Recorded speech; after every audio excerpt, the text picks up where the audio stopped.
প্রধান শিক্ষক যদি নিজের কাজটা যদি নিজের অ্যাপ্রুভালের জন্য অ্যাপ্লিকেশন করি, তখন দেখবেন টিচারও আপনাদেরকে কিন্তু অ্যাপ্লাই করছে, অ্যাপ্লিকেশন করছে। এটাই আমার বক্তব্য। হেডমাস্টার মানে টিচার না, সেটা ভাবলে কিন্তু হবে না। নিজে প্রথম একজন হেডমাস্টার প্রথমে কিন্তু একজন শিক্ষক, এবং তিনি প্রথম 10 বছর মানে শিক্ষকতা করার পর সেই যোগ্যতার ভিত্তিতে সেই কিন্তু 10 বছরের অভিজ্ঞতা হওয়ার পর তিনি কিন্তু হেডমাস্টার। আমি দেবাশিস চক্রবর্তী আবার আপনাদের মধ্যে এসেছি, কিছু কিছু বিষয় নিয়ে আলোচনা করব, ছুটি সংক্রান্ত বিষয় নিয়ে আলোচনা করব। আমাদের মধ্যে আজকেও উপস্থিত আছেন ডক্টর পার্থ কর্মকার। নমস্কার। নমস্কার স্যার। আমাদের সঙ্গে আছেন সন্দীপ ব্যানার্জি, যিনি একটি রাষ্ট্রায়ত্ত বিদ্যালয়ের প্রধান শিক্ষক, এর দায়িত্বে রয়েছেন। কিছু কিছু বিষয় রয়েছে প্রধান শিক্ষকদের ক্ষেত্রে খুব সমস্যা তৈরি হয়, তা সেগুলোকে যাতে সহজ হয়ে যায়, শিক্ষকরা সঠিক নিয়মটা যাতে জানতে পারেন, তার জন্যই আমি চিন্তাভাবনা করে এই অনুষ্ঠান। আচ্ছা স্যার, একটা প্রশ্ন মাঝে মাঝে হয়, অনেকেই সমস্যায় পড়েন, সেটা হচ্ছে লং ভ্যাকেশন, মানে সামার ভ্যাকেশন, পূজা ভ্যাকেশন বা এক্সমাস ভ্যাকেশন। অনেকেই ভ্যাকেশনের ঠিক আগের দিনও সিএল নিলেন, পরের দিনও সিএল নিলেন। না না, লং ভ্যাকেশনে আমরা জানি সিএল নেওয়া যায় না। আবার সেই অর্ডারে চলে আসছি, দেখুন অর্ডার ছাড়া কথা বলবো না, আমি বলেছি।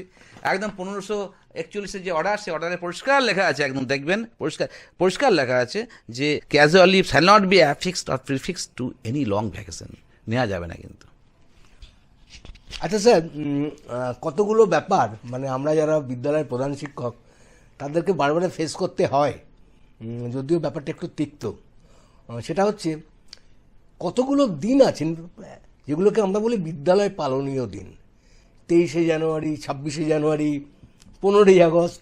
এখন প্রশ্ন হচ্ছে, এই বিদ্যালয়ে যদি কোনো শিক্ষক বা শিক্ষাকর্মী আসেন, তার জন্য কি পরিচালন সমিতি তাকে অতিরিক্ত ছুটি দিতে পারে বা রেজলিউশন করতে পারে? খুব ভালো প্রশ্ন। এই প্রশ্ন এটা নিয়ে অনেক সময় প্রধান শিক্ষকদের সঙ্গে টিচারদের একটুখানি বচসাও হয়, আমি দেখেছি।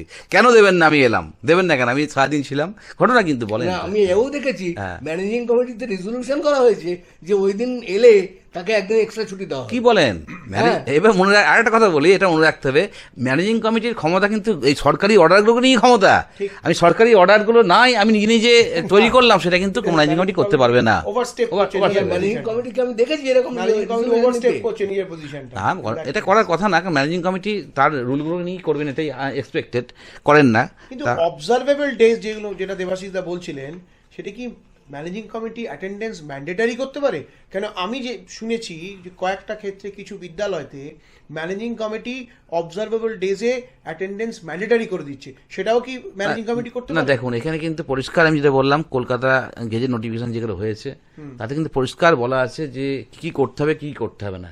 টিচারদের পরিষ্কার 214 যে অর্ডারটা আছে তাতে কিন্তু মানে code of conduct of teachers পরিষ্কার লেখা আছে। আমি বলবো ওটা নিয়ে আরেকদিন অন্য একটা সেশন হবে, সেই সেশনে টিচারদের কি করণীয় সেটা নিয়ে আলোচনা করলে ভালো হয়। আমার ছুটি থেকে বেরিয়ে যাচ্ছে অন্য জায়গায়, আমার মনে হয় সেই জায়গাটা একটু মানে নাহলে অন্য জায়গাটায় চলে যাচ্ছি আমরা। হ্যাঁ, যে কথাটা কি প্রশ্ন বললেন আপনি বলুন তো, উত্তর দিই নি আমি। ম্যানেজিং কমিটি কম্পেনসেট করতে পারে ছুটি? না,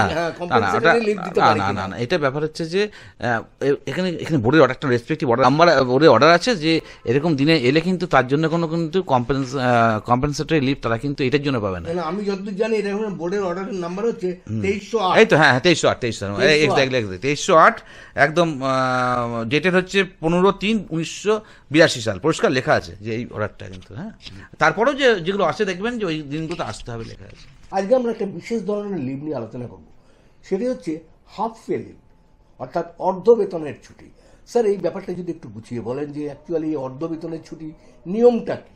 কারণ অনেকেই লিভ উইদাউট পে নেন, কিন্তু অর্ধ বেতন ছুটি নেওয়ার প্রবণতাটা আমাদের মধ্যে খুব কম। তার কারণ হয়তো নিয়মগুলো আমরা সঠিক জানি না। তাই একটু যদি একটু বুঝিয়ে বলেন স্যার। হ্যাঁ, খুব ভালো প্রশ্ন। মানে এই লিভটার সম্পর্কে আমরা সকলেই জানি, একটু গল্পের ছলে বলার চেষ্টা করছি। এই লিভটা হচ্ছে, ধরুন আমরা তো জানি কিছু লিভ মেডিকেল লিভ এবং হাফ অ্যাভারেজ পে লিভ, এই দুটো লিভ কিন্তু আমাদের সার্ভিস ইয়ার অনুযায়ী আমাদের জমা হয়, আমাদের সার্ভিস বুকে এন্ট্রি হয়, এটা আমরা জানি। অর্থাৎ যেদিন জয়েন করলেন সেই দিন থেকে তারপরে 365 দিন যেদিন হচ্ছে তার পরের দিনে ঠিক এই লিভটা ক্রেডিট হবে। প্রতি বছর কিন্তু আমাদের 15টা করে হাফ অ্যাভারেজ পে লিভ আমাদের ক্যারি হয়, মেডিকেল লিভও যেমন 15টা হয়, হ্যাঁ, এটাও 15টা করে। কোনোটা হয়। আচ্ছা স্যার, একটা জিনিস আমরা একটু বলে আলোচনা থেকে সরে গেছিলাম, সেটা হচ্ছে মেডিকেল লিভের সর্বোচ্চ সীমাবদ্ধ হচ্ছে 365 দিন। একটা চাকুরিকালে ম্যাক্সিমাম 365 দিন। এই হাফ পে লিভের ক্ষেত্রে নিয়মটা কি? 365 দিন মেডিকেল লিভের ক্ষেত্রে ঠিকই। ধরুন একজন যদি সার্ভিস করেন 30 বছর, যদি কেউ সার্ভিস করেন, কথা বলছি, 15 × 30 তো 450 হয়ে যায়। 450টা কিন্তু আর হবে না, 365 দিকে স্টপ হয়ে যাবে মেডিকেল লিভের ক্ষেত্রে।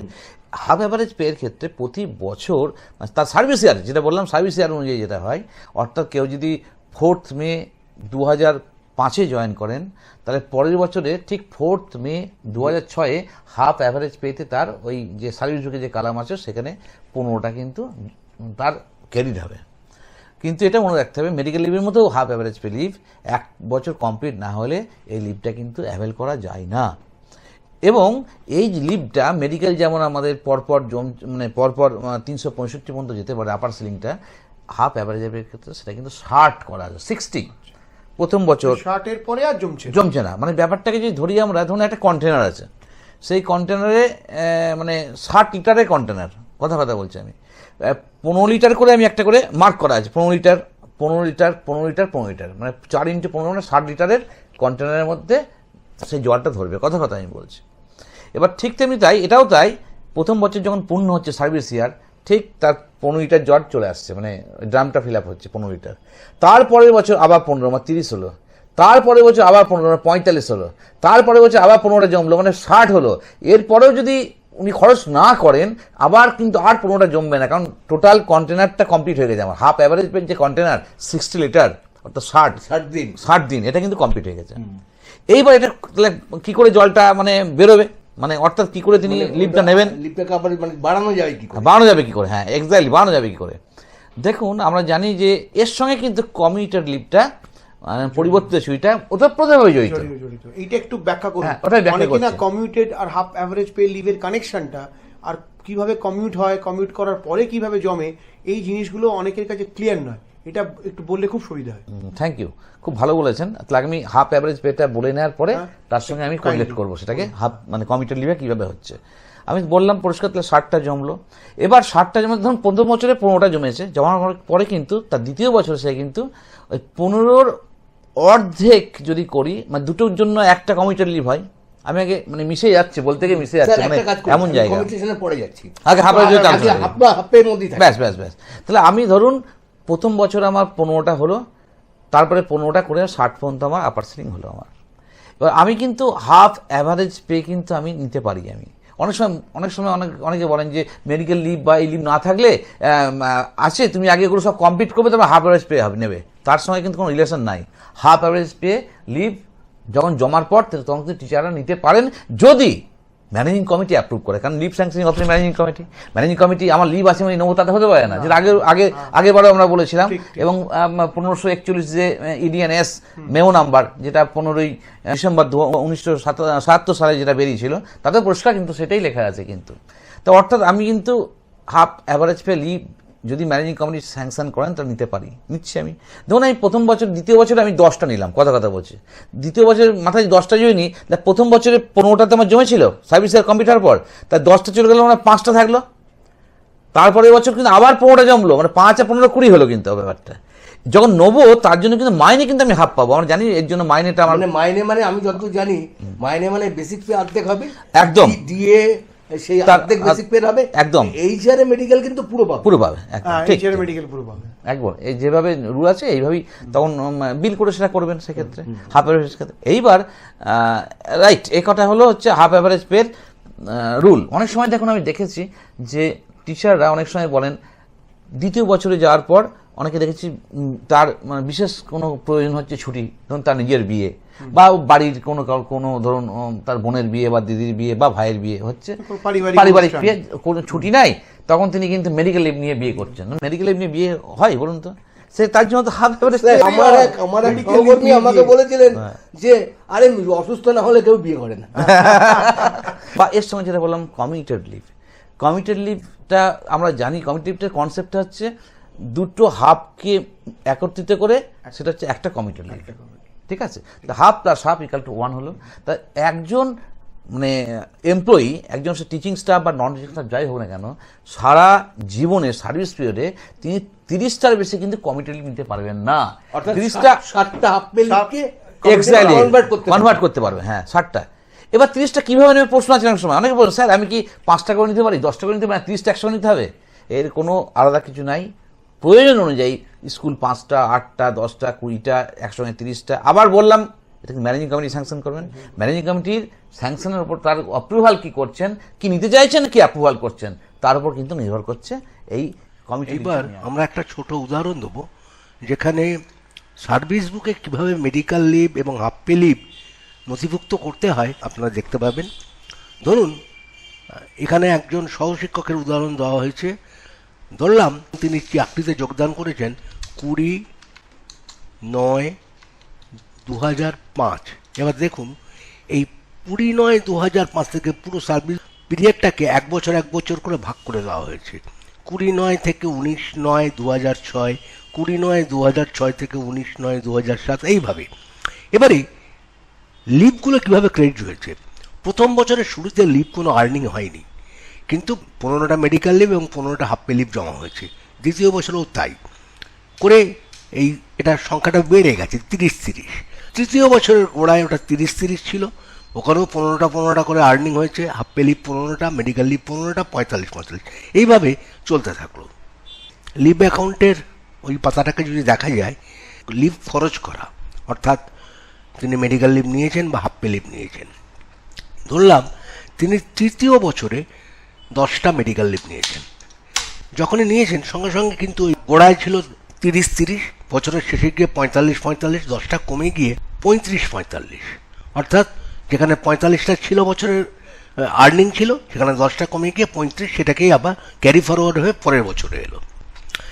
হাফ পে লিভের ব্যাপারে ধরুন তার পরের বছরে উনি 10টা হাফ পে লিভ দিয়েছেন এবং হাফ পের হিসাবটা দেখুন 60টায় গিয়ে কিন্তু দাঁড়িয়ে গেছে। 50টা 60, তারপর 65, 60, এইখানে কিন্তু 60টা গিয়ে দাঁড়িয়ে গেছে, আর কিন্তু বাড়েনি।